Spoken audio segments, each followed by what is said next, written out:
Alright, so what is going on everyone? It's your boy Kritz here, back for another Roblox Ping Boys. In this video we're going to be discussing the new game Jujutsu Infinite, which just dropped like 4 days ago. Sorry this video is a little late. I wanted to do some actual in-game grinding so I could actually give you guys some actual real facts that you guys are actually going to need. When you guys actually first load into the game, you are going to have to what's called spin for innate slots. And I'm going to put a couple codes on the screen that'll easily put you up to 500 spins at least. So you're probably wondering to yourself, hey Kritz, what am I going to need exactly? Now I'm going to be honest, Infinity is probably pretty decent, but I'm not gonna say it's the best. Now some of the ones I really do be using what's called boss raids and what's called investigations a lot, which I'll go over more later on in the video, is Star Rage and Curse Queen. Now these are really good, but the thing about these is they are special grade. Now I am gonna say myself, I got really lucky on the first day. I got all 3 of these and I got like a bunch more right here. Now with that being said, there is something called special grade pity, so after you a certain amount of spins, which is 750, you will be guaranteed a special grade, which is pretty good. But the ones you are going to be trying to go for is Star Rage, Curse Queen, and you're going to be wanting to go for Volcano.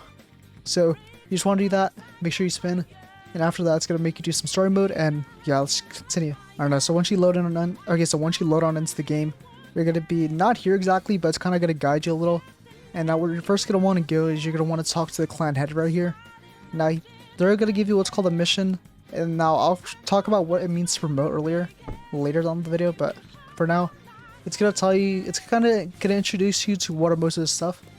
So missions are kind of like dailies that you can do for pretty decent XP. Now this is where you're gonna mainly be wanting to grind.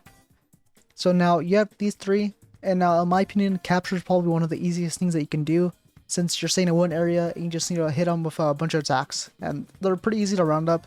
You jump up in the air and just, yeah, I'll show you guys actually here. So let's let on in. Now here, you just round them all up here, and now all you want to do here is you want to stay in this little area until this little percentage goes up. Now it's pretty simple overall.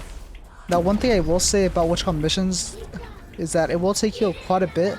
And now here's where my little life hack comes up to you guys, but I think most people know this, but it's also really useful to know so.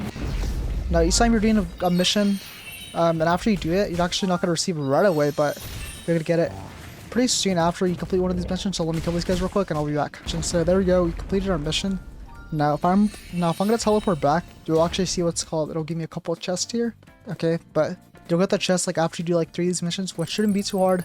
It's probably gonna get you like to level 12 or so, hopefully. This is probably one of the most common things you'll get out of that chest, which is gonna be Dorayaki. Now basically it's gonna give you 25% more XP, which is something that you really want to do in the beginning, because if you want to do like the stuff that gives you more XP, like investigations and bosses and PvP mode, if you are interested in that early in the game, you are going to need to be level 60, which can feel like kind of like a long rush to get there, but it definitely does help a lot. So you always want to make sure that you're copying a bunch of these. And now each one of these lasts around 3 minutes or so I usually pop like 2 or 3 of them just so I can get all of them done. You could also pop it towards the end of the mission when you're about to complete it, but it's always just best to have it on just in case you forget. So now once you're done with the missions part, all you're gonna want to do here is you just want to do some grinding on bosses. Now this can seem like really annoying. It's kind of like a bandit beater, I guess you could say. It definitely does help you out a lot. The first one you're gonna be given is Finger Bearer. Now you'll be introduced to these missions like soon enough, and now these are where you're gonna start upgrading your armor a little more, and you're gonna be getting like better equipment. And now there are some items that will boost your chances to get them, but I really don't recommend it, because if you just do it a couple of times, you're more likely to get all the items pretty soon. And now if you're getting a little bored of what's called missions soon enough, and they're pretty easy overall, I'm pretty sure if you go through story mode as well, you will be able to access them. And now also one thing I forgot to mention is before you do missions, and before you think that you have to do missions all the way up to level 60, just kind of like a bandit beater, story mode's actually going to be your big lifesaver. They're going to give you a lot of XP, a lot more than any regular mission on. And that's why I definitely recommend using Dorayaki, because it'll easily put you up to 30, and you really want to level up as quick as possible.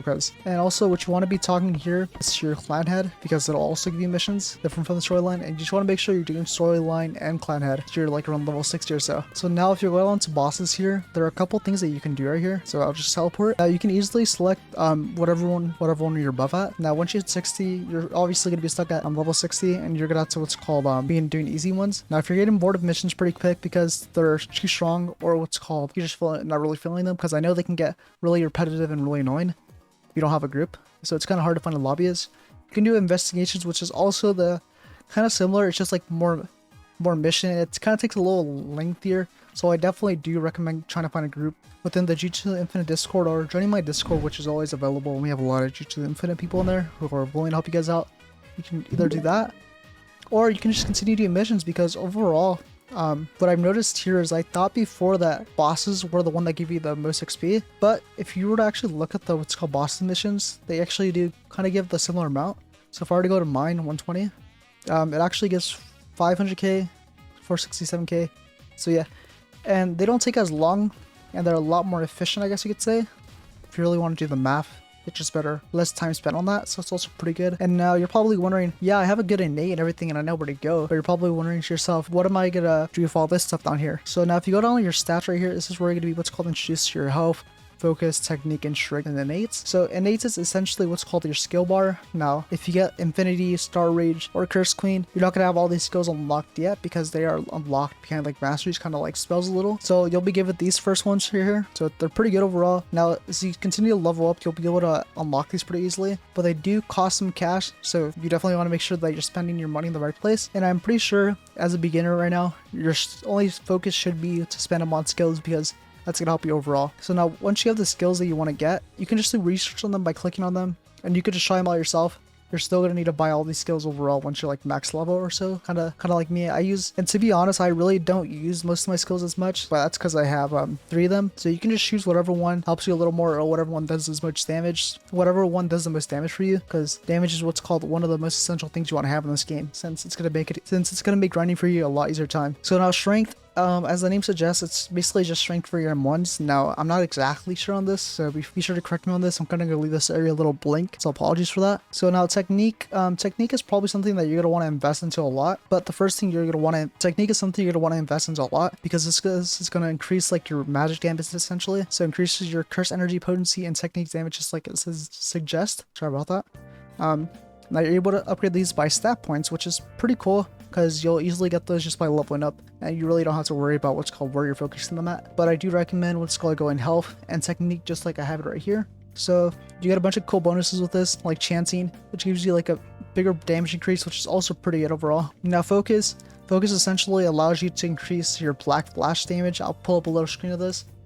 Now focus is something I kind of recommend doing midway to like late game, but if you really want, you can kind of add slowly onto this along with your HP and techniques. Black flashes are really good because they can do like 600 damage or so once they're maxed out. And that's kind of where I'm going right now, since my technique and health are almost maxed. But yeah, like I said in the beginning, you definitely want to be focused on your health a lot, because the more health you have, the easier it's going to be for you, and you're not going to die as much. And now going on to your skills page, you're probably wondering, how am I going to equip them, right? So if you go into here, right here, you'll see a bunch of these keybinds right here. And all you got to do, it's pretty simple overall. You want to select the one you want, you just click right there, and it'll automatically equip on here. And here's all the moves I have unlocked right here, and these are the moves I decided to use because they do a lot of damage for me, like Curse Queen Blast, Curse Queen Energy Blast, Star Reach Jupiter, Infinity Lapse, and Curse Queen Ghastly Fist, because I feel like these are more efficient for me when I'm grinding bosses. Now one thing I will mention is whenever you switch on an innate, it is gonna wipe your keybind to make sure that you know which ones you're comfortable with, or you have them like written down on like a screenshot or whatever. Now what the curse mark it's just something like to swap your items for like better items. Now there's Curse Skull Key for Sapphire Lotus is pretty good because you're getting a pretty good deal. You'll get these easily just by doing like investigations, which is pretty cool. 35 might seem like a lot, but once you're grinding, it becomes pretty cheap. And yeah, it's basically all I have for this video. I didn't want to make this too long since it's a simple starter guide. Let me know what you guys want to see in the future, because I'm definitely down and I love Jujutsu Infinite. So yeah, without further ado guys, I'll see you guys in my next video, so peace.